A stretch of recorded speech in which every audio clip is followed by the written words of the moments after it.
بسم الله الرحمن الرحیم. الحمد لله والصلاة والسلام علی رسول الله صلی الله علیه و سلم. ما و شما بعد از اینکه درس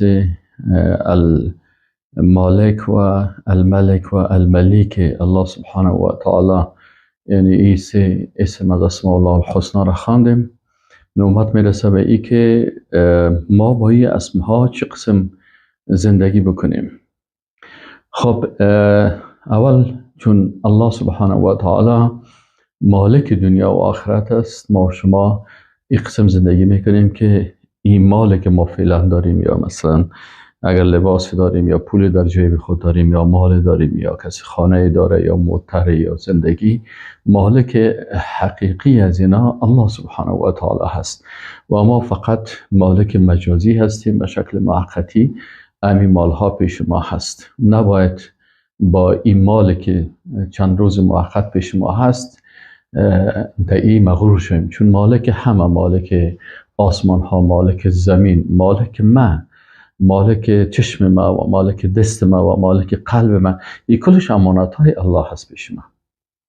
این کلش امانت الله هست پیش ما. مثلا اگر طور مثال ما و شما بیم یک کسی برای من مثلا این کامپیوتر را گرفته، به خاطر از که من از این کامپیوتر استفاده بکنم و درس برای شما تهیه بکنم، این کامپیوتر که یک دوست برای من مثلا گرفت یا مثلا داد و یا شما در شرکت کار میکنین و شرکت بر شما کامپیوتر میده، این کامپیوتر که شرکت بر شما میده و این معنی نیست که شما میدونید کامپیوتر هر قسمی که در تصرف بکنین، نه، بلکه این کامپیوتر امانت از شرکت است که مطابق امو احکامی که او شرکت داره باید کامپیوترش چی شود استفاده شود. اگر شما خراب میکنین و یا غلط استعمال میکنین، این مسئولیت دارین. پس ما شما باید بفهمیم که امی اعضای بدن ما، تمام اعضای بدن ما در حقیقت پیش ما یک امانت الهی هست. از این امانت الهی ما چه قسم باید استفاده بکنیم؟ مطابق حکم الله استفاده میکنیم تا این امانت الله که هست و امو حقش درست ادا شود. ان الله اشترى من المؤمنین انفسهم و اموالهم بان لهم الجنه. ببینید الله سبحانه و تعالی امیره که ما را مالک موقتی ساخته، باز هم خودش همین چیزها را بر ما داد، ولی فعلا در اختیار ما هست. لکن او ذات رحمان رحیم، پس امی جسمی که امانت است پیش ما و امی مال که پیش ما امانت است، ایره الله متعال دوباره خریداری میکنه. ان الله اشترى من المؤمنین انفسهم و اموالهم بان لهم الجنه. اینال الله سبحانه و تعالی از مؤمنان نفسهایشان، جسم از اینا را خریداری کرده و مالهایشان خریداری کرده. این الله سبحانه و تعالی با او جلال و عظمت خود با یک بنده عاجز خود یک تجارت میکنه. مال تو و تمام اعضای بدن تو را نمیگه خریدیم، در مقابل چی؟ در مقابل جنت. پس این دو سرمایه‌ای که انسان داره که مالش است و جسمش است، ایره باید چی کنه؟ به خاطر دین الله مصرف کنه. روزی که ضرورت میشه که جسم تو باید به شهادت برسی و باید مثل که رسول الله صلی الله علیه و دندانش در راه الله شکست، مثل که رسول الله صلی الله علیه و سلم خونش در راه الله ریخت، مثل که اصحاب رسول الله صلی الله علیه و سلم جعفر رضی الله تعالی عنه دستش قطع شد در راه الله، کسایی که مثلا گردنهایشان زده شد. چرا تمام از اینا؟ یا ای که ابوبکر صدیق رضی الله تعالی عنه تمام مال خود در راه الله مصرف میکنه که بالاخره فقیر میشه. للفقراء المهاجرین الذين اخرجوا من دیارهم و اموالهم یبتغون فضلا من الله و رضوانه. همین مهاجرین، که اکثرا این مهاجرین که برآمدن، عثمان رضی الله تعالی عنه بود، ابوبکر صدیق بودن، تجارای بسیار بزرگ بودن. در قرآن میگه ان الله اشترى من المؤمنین انفسهم و اموالهم بان لهم الجنه. لكن در آیت دیگه میگه که للفقراء المهاجرین الذين اخرجوا من دیارهم و اموالهم چرا یبتغون فضلا من الله و رضوانه. فضیلت الله و رضایت الله، جنت الله با چی حاصل میشه؟ که تمام جسمت و مالت در راه الله مصرف کنی. اینا تمام مال خود ترک کردن، جان خود به خاطر الله تقدیم کردن. آرزویشان شهادت بود که در راه دین الله به شهادت برسن. آرزویشان بود که باید نظام اسلام در زمین الله، خلافت الهی در زمین الهی باید چی شود؟ این باید قائم شود.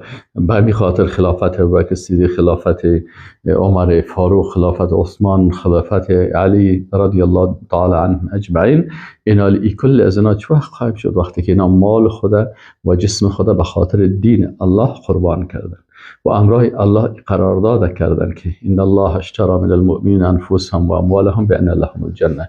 پس گرد سر از این هست که انسان وقتی که جهاد میکنه و در راه الله به شهادت میرسه و به خاطر اقامه نظام اسلامی و خلافت اسلامی و تطبیق شریعت اسلامی، اصحاب رسول الله صلی الله علیه و سلم تا روز قیامت مسلمان ها به خاطر از مال خدا و جان خدا قربان میکنن، چی هست؟ در مقابلش الله برشان جنت اونجا آماده ساخته. این حال ما فهمیدیم که مالک از دنیا کی است؟ الله هست. و مالک آخرت کی است؟ الله هست.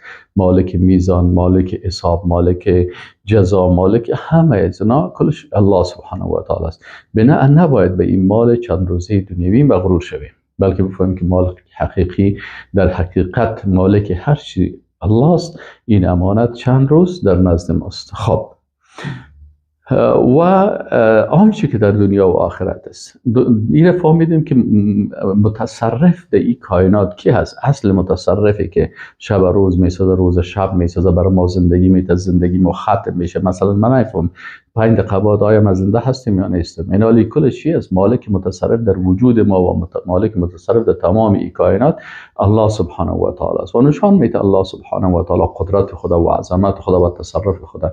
یک زلزله در یک منطقه میشه، ببینید که به میلیون ها انسان از بین هزارها و هزار نفرها با تعمیرهای بلند و با امکانات بسیار بلند و حتی شاید با عیاشی و با گناه و با شراب و با رقص و با زنا و با چیزا، و تصور بکنن که ما دیگه نمیدیم این دنیا هستیم. لکن مالک متصرف اصلی ازی الله هست و الله اگر خواسته باشد در یک لحظه اذا اراد شیئا ان یقول له کن فیکون.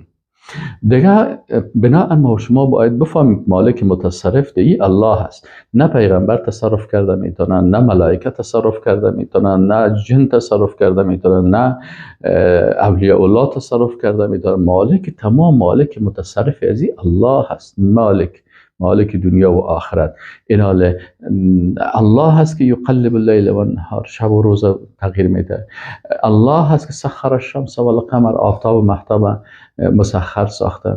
این حال مالک متصرف در تمام از اینا الله هست. این حال بعضی کسا هست میگه اینی کبوتر فلانی کفتر است، اینی مرا میتونه بکشه، اینی مرغ میتونه مرا بکشه، ولی اینی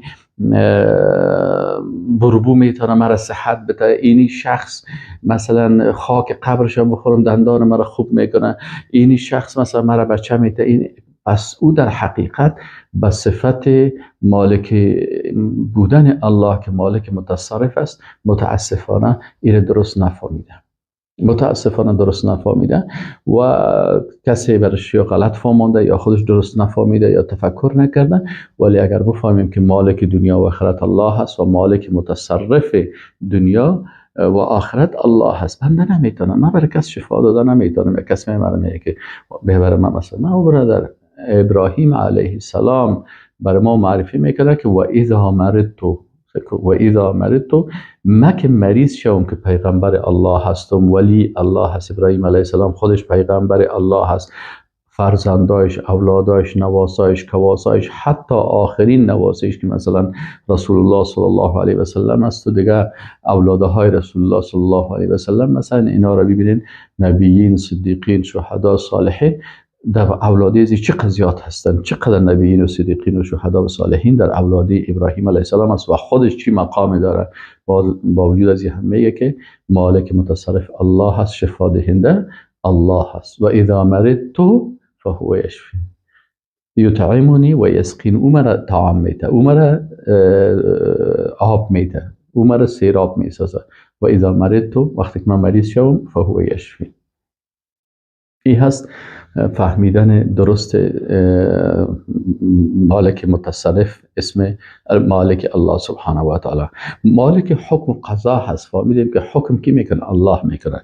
پس الله در زمین خود حکم میکنه، الله در تمام کائنات حکم تکوینی داره.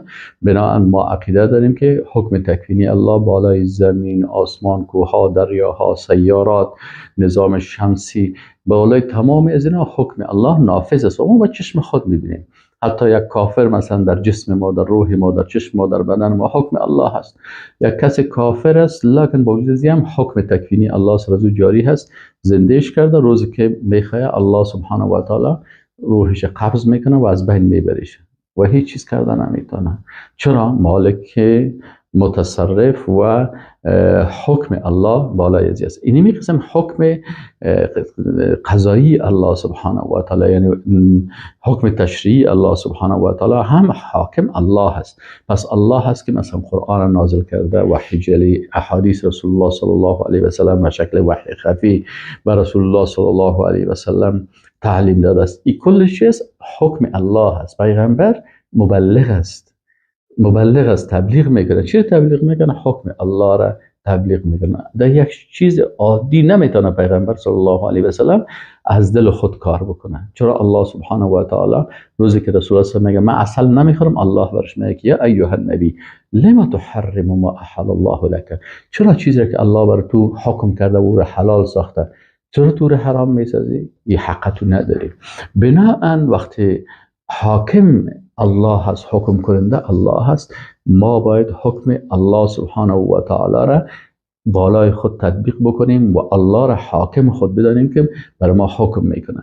این حال اگر کسی مثلا حکم پارلمان قبول میکنه، حکم انگلیس قبول میکنه، حکم امریکایی را قبول میکنه، حکم یهود و نصارا را قبول میکنه، احکامی که ضد شریعت الله هست او را حاکم خود قرار داده.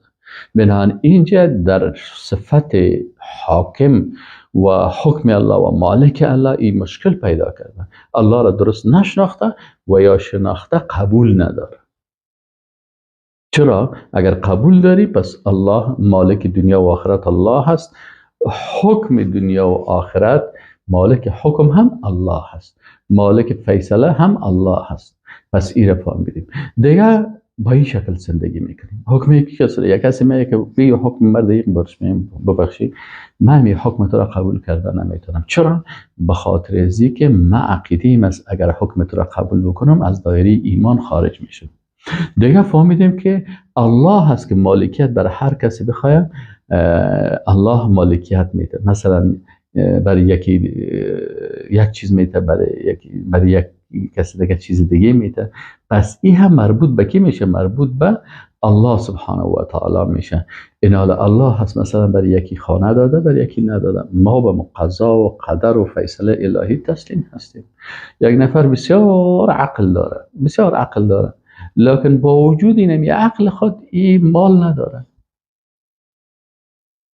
الله مالک است، برای یک کسی عقل خوب میده، برای یک کسی علم خوب میده، برای یک کسی ایمان خوب میده، برای یک کسی مال میده، برای هر کس هر چیز میده. کل چیز برای یک نفر نمیده.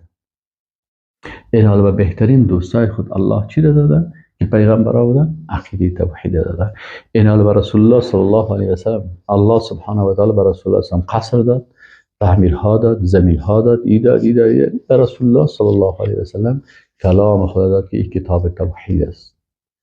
این بهترین نعمت خدا الله سبحانه و تعالی برای ذات. این حال کسی که حکم قرآن قبول میکنه و با قرآن زندگی میکنه بهترین نعمت الله برای نصیب کرده، توفیق دادش که از قرآن و سنت استفاده بکنه. بسیاری کساس بسیار علمیت داره، بسیار دانش داره، بسیار فهمیده هست، بسیار معلومات داره، لکن توفیق الله برش نداده که حکم الله را سر خود تطبیق بکنه. با اونم عقل خود، با نفس خود، با خواسته های خود، با تعصب خود، با قوم پرستی خود زندگی میکنه. پس اگر ما با مالک الله که مالک است با امرای زو مثلا با حکم از زو زندگی میکنیم، با این نام زندگی میکنیم، اما تو با قرآن زندگی میکنیم، با احکام الله زندگی میکنیم. همین قسم اسم الملک الله را فهمیدیم که هم یکی از اسماء الله الحسنا هست. با اسم ملک، ملك الناس، اله الناس، قل اعوذ برب الناس، ملک الناس، یعنی حکم فرما و حکم روای مردم. اینال او الله سبحانه و تعالی که صاحب ملک هست، یعنی ملک دنیا و آخرت، یعنی حکم دنیا و آخرت و حکم روایی دنیا و آخرت مربوط الله سبحانه و تعالی هست. اصل حکم کننده و حکم روا الله سبحانه و تعالی هست. پس همیشه ما تسلیم به حکم الله سبحانه و تعالی باشیم که به خاطر که اصل حکم روای ما الله سبحانه و تعالی است. از دنیا هست، از آخرت هست و همچنان متصرف است در تمام از اینا و حکم کننده هست و امی پادشاهی و قدرت هم برای بعضی آمیته، برای بعضی آمیته و از بعضی آمیره. این مربوط الله سبحانه و تعالی میشه.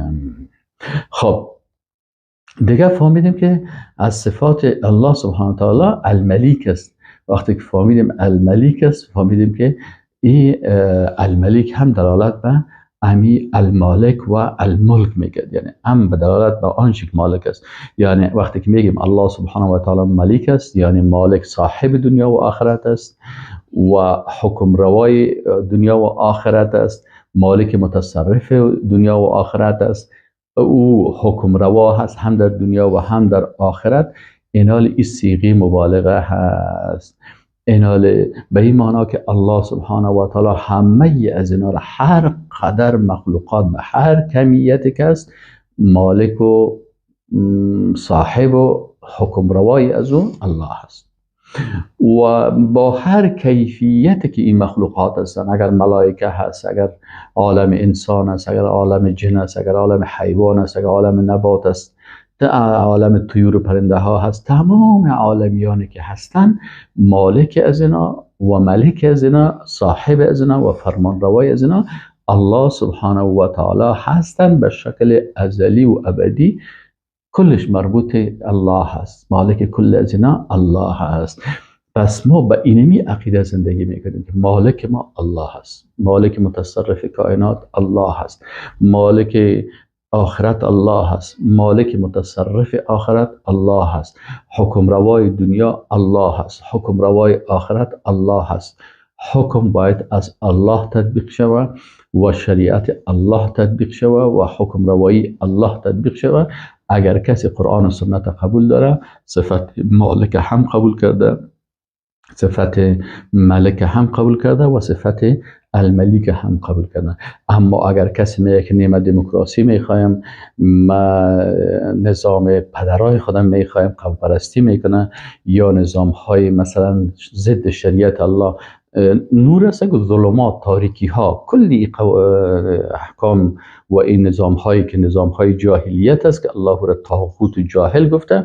اینا هر کسی که طواغیت و جاهل را میخواه، این در حقیقت با این سه صفت الله زندگی نکرده، قبولش نکرده، با او راضی نشده، با او ایمان نداشته و با او زندگی نکرده. شاید یک نفر ظاهرا به این الفاظ ایمان داشته باشه، لکن عملا الله میخواه که عملا و اعتقادا و قلبا و فکرا به این تسلیم باشی. بغیر از شریعت الله فکرت باید مطابق قرآن و سنت جور بکنید، در صورتی که مالک تو الله هست، ملک تو الله هست، ملیک تو الله هست. وقتی که مالک و ملک و ملیک ما الله هست، پس الله هست که برای ما حکم خدا بیان کرده، ما تسلیم حکم الله سبحانه و تعالی هستیم و مطابق عزیز زندگی میکنیم. اتنی که بر زبانت حمد گو یا در دلت پیدا صنم، ای به باطن کافر و ظاهر مسلمانی چوسود. یک کسی ظاهر میگه من قرآن قبول دارم و تمام احکام الله را قبول دارم و در حرکات نماز مالک یوم الدین میخوانم و ملک یوم الدین میخوانم و ملکم قبول دارم، مالکم قبول دارم، لکن عملا بر زبانش میگه، لکن در دلش لکن دست خدا سرزمی قرآن میمانه که به قانون انگلیس قبول دارم، سرزمی قرآن دست میمانه که من قانون امریکا را قبول دارم، سرزمی قرآن دست میمانه چه قسم. فما یکفر بالطاغوت، قرآن میگه تو چه قسم به این کافر شو، به این قسم یاد میکنه که دست خدا سر قرآن میمانه، قسم میخوره به خالق خود که من قانون شما را قبول دارم، برای ما تابعیت بتین، برای مطابق امو سیتیزن یا شهروند خود قبول بکنید. اینجا یک مشکل پیدا میشه، مشکل اعتقادی. مشکل اعتقادی چی هست؟ که بر زبانت میگی که من قرآن قبول دارم، لکن همون کافر میفهمه تو باید سرزمین قرآن دست بانی و بگویی من حکم طاغوت قبول دارم.